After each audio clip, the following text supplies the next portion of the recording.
அன்று தாவா ஒரு ஜொப்பாக இருக்கவில்லை, சம்பளம் கொடுக்கப்படுகின்ற ஒரு தொழிலாக இருக்கவில்லை. அன்று தாவா செய்ய விரும்புபவர் அவர் தனக்கு தேவையான உணவையும் தனக்கு தேவையான சகல வசதிகளையும் செய்து கொண்டு அவராகத்தான் சென்றார். காடுகளுக்கும் மேடுகளுக்கும் சென்று காடுகளை வெட்டி அங்கே ஜாவியாக்களை கட்டி முஸ்லிம்களுக்கு இதுதான் இஸ்லாம், இவ்வாறு தான் இஸ்லாத்தை பின்பற்றுவது என்று அவர்களோடு இருந்து அவர்களுக்கு அந்த தர்பியாவை கொடுத்து அவர்கள் அந்த இடத்தை விட்டு இன்னொரு இடத்திற்கு போக வரும் பொழுது ஒரு கலீஃபாவை அங்கே நியமித்து நீங்கள் இருந்து இந்த கடமையை கண்டினியூ பண்ணுங்கள் என்று சொல்லிவிட்டு இன்னொரு ஊருக்கு செல்கின்றார்கள். இவ்வாறு தான் சூஃபியாக்கள் செய்தார்கள். இதனால் தான் ஜாவியாக்களும் தக்காயாக்களும் தைக்கா என்று சொல்பவைகள் காங்காக்களும் உலகமெங்கும் இஸ்லாமிய உலகமெங்கும் பரவியது. அப்படி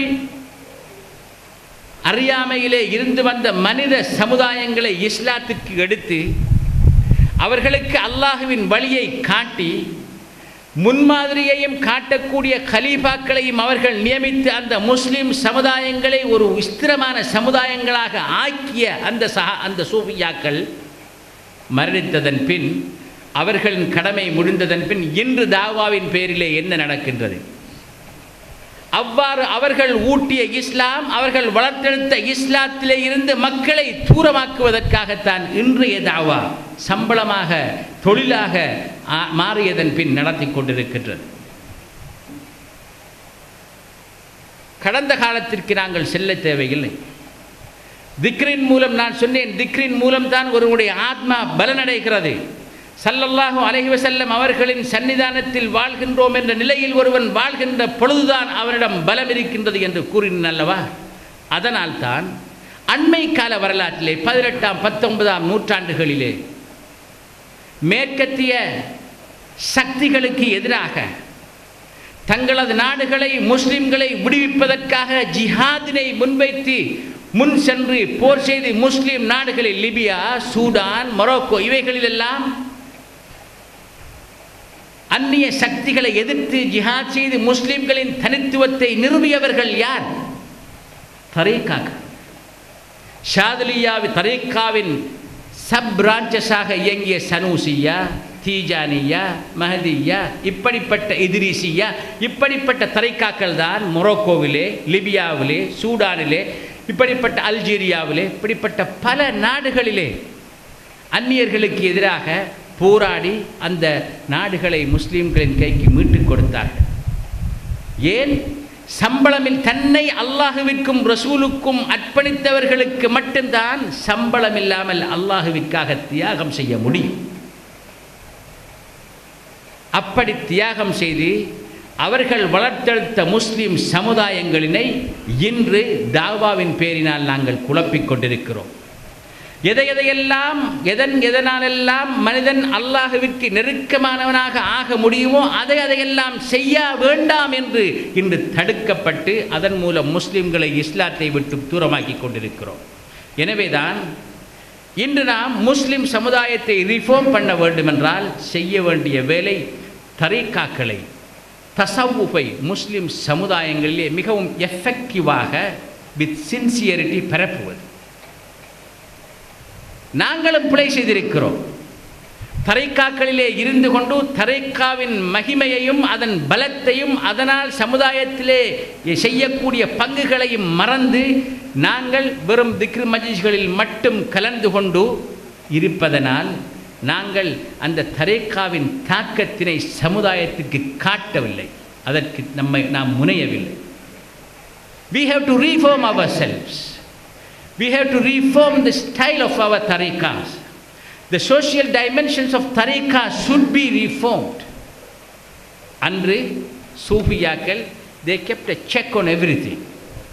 உலமாக்கள் திசை தவறி போகின்றார்கள் என்ற பொழுது அன்று 3ஆம் நூற்றாண்டின் நடுப்பகுதியிலே மரணித்த 1150 வருடங்களுக்கு முன் மரணித்த யஹ்யா இப்னு முஆத் ராஸி என்ற அந்த சூஃபி மகான் ஒவ்வொரு ஊராக சென்று உலமாக்களை விமர்சித்து இதுதான் ஸல்லல்லாஹு அலைஹி வஸல்லம் அவர்களின் வாழ்க்கையா, அவர்கள் வாழ்ந்த முறையா, அதை மக்களுக்கு சொல்லிக் கொடுக்கின்ற உலமாக்களா நீங்கள் என்று உரையாற்றினார்.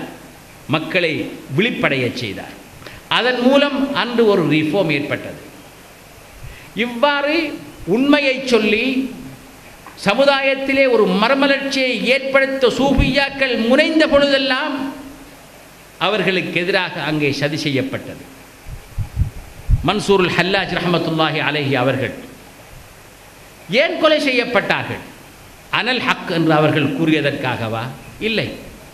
அனல் ஹக்கு என்று அவர்கள் கூறினார்களா இல்லையா என்பது இன்று வரை சரித்திர ரீதியாக அறிவு ரீதியாக நிறுவப்படவில்லை. ஆனால் அன்றிருந்த ஆட்சிக்கு எதிராக சோஷியல் ஜஸ்டிஸ் அங்கே இல்லை என்ற காரணத்திற்காக அந்த ஆட்சிக்கு எதிராக எழும்பினார்கள். அவர்களுக்கு மக்கள் மத்தியிலே இருந்த செல்வாக்கின் காரணத்தினால் மக்கள் அவர்களின் பின்னால் சென்றார்கள்.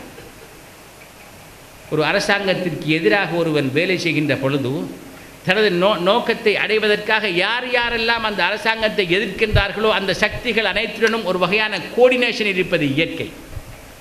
அந்த நேரத்திலே அரசாங்கத்தை எதிர்க்க ஆரம்பித்த ஹல்லாஜுக்கு இருக்கின்ற அதே இன்ஃப்ளூவன்ஸ் இல்லாத சில குரூப்புகளுடன் அவரும் சேர்ந்து ஒத்துழைக்க ஆரம்பித்தார். அப்பொழுது ஹல்லாஜ் என்றால் மக்கள் மத்தியிலே அவருக்கு இருக்கின்ற ஆதரவு அரசியல்வாதிகளை பயங்காட்டியது. எனவேதான் ஹல்லாஜ் எவ்வாறாவது கொல்லப்பட வேண்டும் என்று முடிவெடுத்தார்கள். அவர்களை கொன்றார்கள். ஜதுபுடைய நிலைமையிலே சில நேரம் அனல் ஹக்கு என்று கூறியிருக்கலாம்.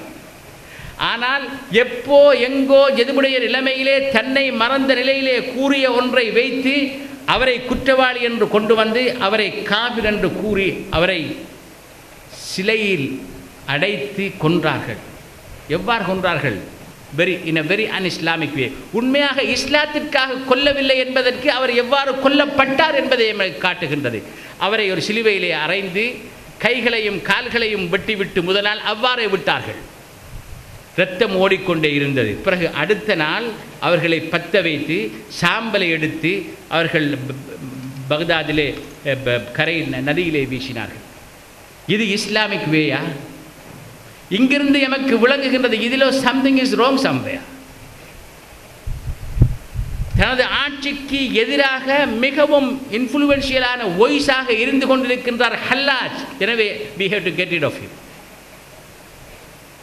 அவருக்கு ஒரு நீதிமன்றம் தீர்ப்பளித்தது. அந்த நீதிமன்றத்திலே இருந்த ஒரு ஃபகீஹ் என்ன சொன்னார்? அபுல் அப்பாஸ் இப்னு சுரைஜ் ஹல்லாஜை கொண்டு வரப்பட்ட பொழுது விசாரித்ததன் பொழுது சொன்னார், ஹல்லாஜ் சொல்வதிலே எந்த பிழையும் இல்லையே, நமக்கு தெரிந்த அதே இஸ்லாத்தை தானே அவரும் சொல்கிறார், ஏன் இவரை காபிர் என்று இவரை நாங்கள் கொலை செய்யும்படி தீர்ப்பு கொடுக்க வேண்டும் என்று அவர் கேட்ட பொழுது மற்ற ஜட்ஜ் அரசாங்கத்துக்கு வாலாக இருந்த ஜட்ஜ் என்ன சொன்னார்? இவரை எவ்வாறாவது நாங்கள் கொண்டாக வேண்டும் என்று.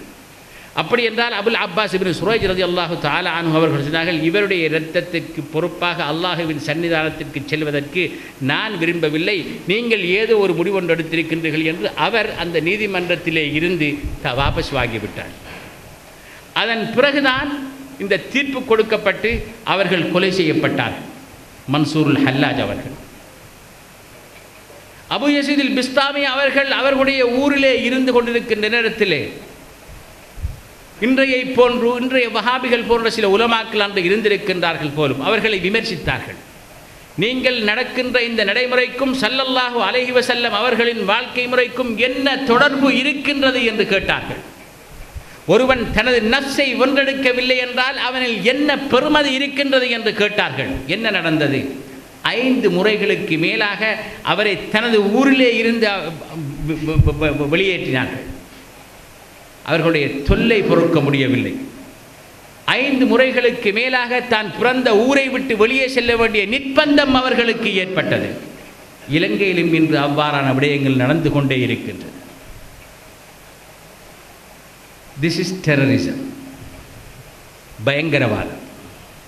இந்த பயங்கரவாதம் ஏன் முஸ்லிம்கள் மத்தியில் வருகின்றது? There is no spiritual depth. ஆத்மா வெறுமையாக கிடக்கின்றது. ஒரு மனிதனுடைய ஆத்மா எவ்வளவு திக்ரின் மூலம் நிரப்பப்படுகின்றதோ அப்பொழுதுதான் அவன் உண்மையான மனிதனாக வாழ்கிறான். எப்பொழுது ஸல்லல்லாஹு அலைஹி வஸல்லம் அவர்கள் மீது சொல்லப்படுகின்ற ஸலவாத்தின் பரக்கத்தினால் நிரப்பப்படுகிறதோ அப்போதுதான் அவர் உண்மையான முஸ்லிமாக வாழ்கிறார்.